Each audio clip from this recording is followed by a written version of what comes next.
Ngikhathazekile ngogeneral ubaba uMkhwanazi. Mhlambe isikhathi nami sokuthi ngibe nombono njoba kade becela abanye bethu. Uthini umbono wami ngepress briefing ngababa uMkhwanazi? Wela kukona ukuthi ngoba ubalekile umbono wami. Yingoba nje nami ngumuntu obuyazithandele ukuxoxa into ezibalekile. Well sengithulile ngabuka, sengibabukile abantu abaningi bekhomenta ngayo yonke le issue kababa uMkhwanazi. Ngibabukile ophenwele, ngabuka oSizwe Mpofu, ngabuka obabuwile Simchunu, ngabuka ama interview amaningi zikhuluma nje izingane zakwethu ngale na ku TikTok. Ngibabonile abanye benu nama comments cishe kuvela ukuvumelana kulesikhathi samanje. Angikhathazwa ke okuningi, ngikhathazwa nje izinto ezimbili noma ezintathu engicamathi ngidinga i-hour ukuzikhuluma, kodwa ngizosummarize kulo 2 minutes. Ubongani Shelembe onibingelelayo. It's a revolution first, anything else may follow.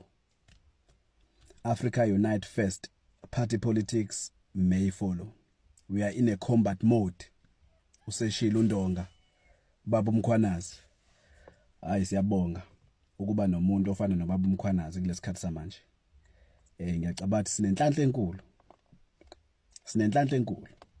Angifisi lento kuyipoliticize.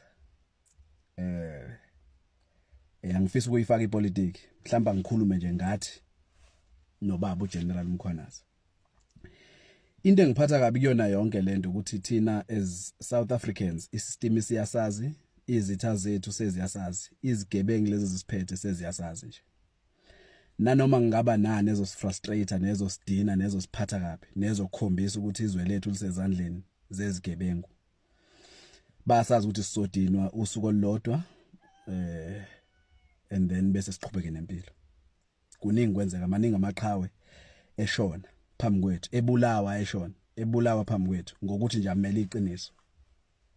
Abulawa phambi kwethu mase singenzi lutho ngalokho. Noma ngathi ubaba uMkhwanazi sivuka ngezithu udujuliwe noma assassinatwa kusasa. Bayazi ukuthi sodinwa 2 days.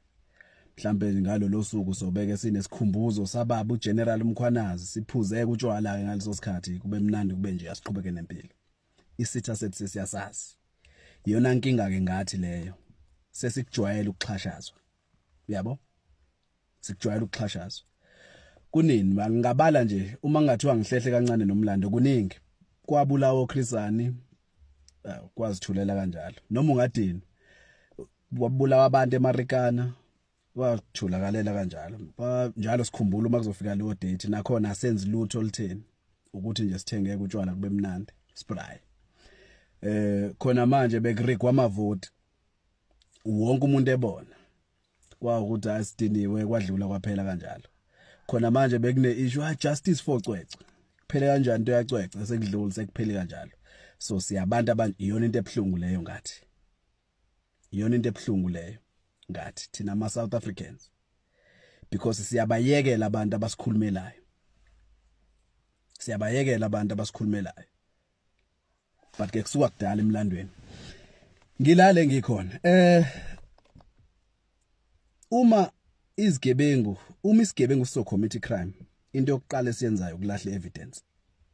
So wonke lama delaying tactics anika izigebengu isikhathi sokudidisa evidence ukuze sithi masithi sithothi lokho esikudingayo kubambekayo akusekho. Yabo?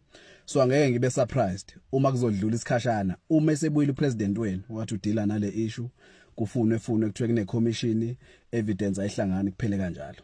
And ngeke ngibe surprised uma ngelinye ilanga ngizwa nina nithi waye wrong ubaba uMkhwanazi, because mina ngiyayi understand isitha esibhekene naso. Angis underestimate, angisithathi ngeanger ne frustration. Uqinisile frustration ne hype yesikhashana. Uma sebedila na umuke wabanika isikhathi sokudila nawe izigebengu. Isigebengu masithola isikhathi into yokuqala esilahla evidence.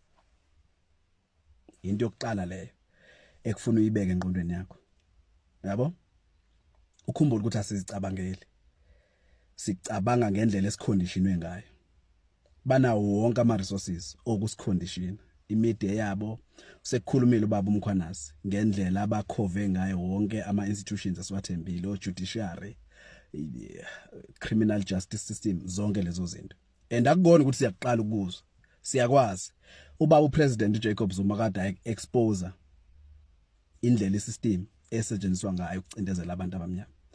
So mina iissue yami akuyena ubaba uMchunu minister wamaphoyisa akubona oMatlala lapha no iissue yami system because noma ngathiwa sibavule icala sibabophe kuzophinda kuhlala abanye isystem ezobenza babi lento because isystem ebreed ama leaders anje izwe lethu lisezandleni zezigebengu angibiza ama leaders weni ngezigebengu but ngithi noma ngingahlala wena isystem inendlela yokucriminalize yonke into ehlala kulezi yazihlalo because iyakhiwe ngalendlela ukuthi iphathwe izigebengu. Nansi into engiyifisayo mina ngobaba uGeneral Mkhwanazi manje ngokukhulu ukusheshsha because uma upresident remove esihlalweni uzobe sephucwa amandla kuba umkhuzi wamaphoyisa nomkhuzi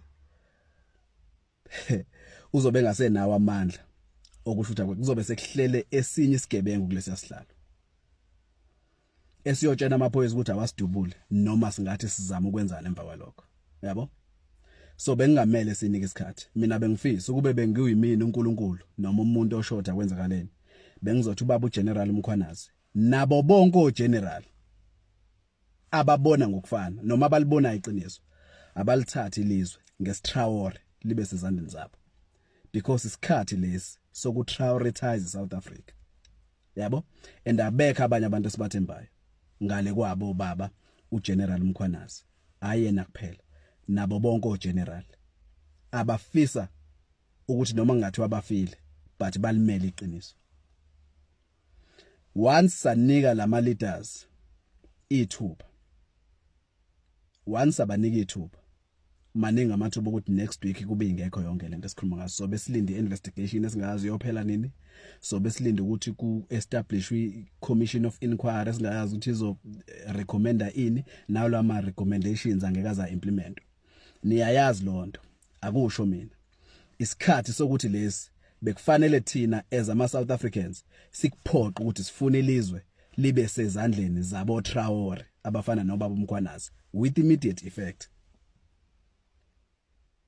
Uma bake basuspendwa kwahlala abanye abantu sizobe singeke sisakwazi because okokuqala samagwala isona sikhathi lesi so thina as ama South Africans amele iqiniso si fully behind ubaba uMkhwanazi but siya understand ubukhulu besitha abhekene naso njengamanje ukuthi lingasa ngaphela inyanga sekuyena isigebengu kunabo bonke because sinomkhuba thina wokufuna ukubuka nje sihleli sithi sifuna ukubuka iTV hayi silindile ukuthi sifuna ukuze bazothini silini i-evidence ya manipulateka labantu okhuluma ngabo bayakwazi uku-access i-evidence bangayenza noma yini kutshena esinye story next week isikhathi lesi sokuyi-Traorita ikona sikwi-combat mode ngiyakuthanda baba uGeneral Mkhwanazi ngiyacabathi usukwenze konke okusemandleni sekusele ezandleni zethu as South Africans ithine kufanele silimise ngqi ilizwe until libe sezandleni because sesiprovile ukuthi lisezandleni ezirong izwe lethu lisezandleni ezirong njengamanje and uma la lezandla ezirong sizinika ithuba ukuthi zicabange sophinda futhi sibuyele emuva kanti bese kuyisona isikhathi mina kwami lokho as iAUM singanza kwethu angikhohliwe ngiyazi ngiyanibona lapha ku ama text eninginika wona angwazibile ngizobuyela kona ngwa attend one by one sisake entweni yokuthi sikwazi ukuhlela lento ye-communication because bayasivimba iyasivimba system ukuthi sikwazi ukuhlangana iyathuka makusathi Africa Unite iyathuka because i-threat kwi-status quo ukuhlangana kwama-Africa lokho esifisa manje bakwenza ngenkani obaba uGeneral Mkhwanazi nami manje sengifuna ukugqoka i-combat angazi ngizoyithola lapha but sikwi-combat mode sesivele sesina instruction isona sikhathi leso sokuba fully behind ungenzi ngoba kumnandi ngoba udlala inkulu lento inkulu ayidinga umdlalo ayidinga ukuthi silo silinda ama comments ukuthi hayi sizozwa ukuthi sibanibani uzothini ayibo akusiyona igame le ye-Pirates into ethinta impilo zethu into ethinta ukukhululeka kweCountry and kumele sithathe serious isona sikhathi lesi uma kudlula la nami ngovova izandla because ubaba uMkhwanazi usekwenzile okusemandleni akhe uvela useyisitha ngalokho.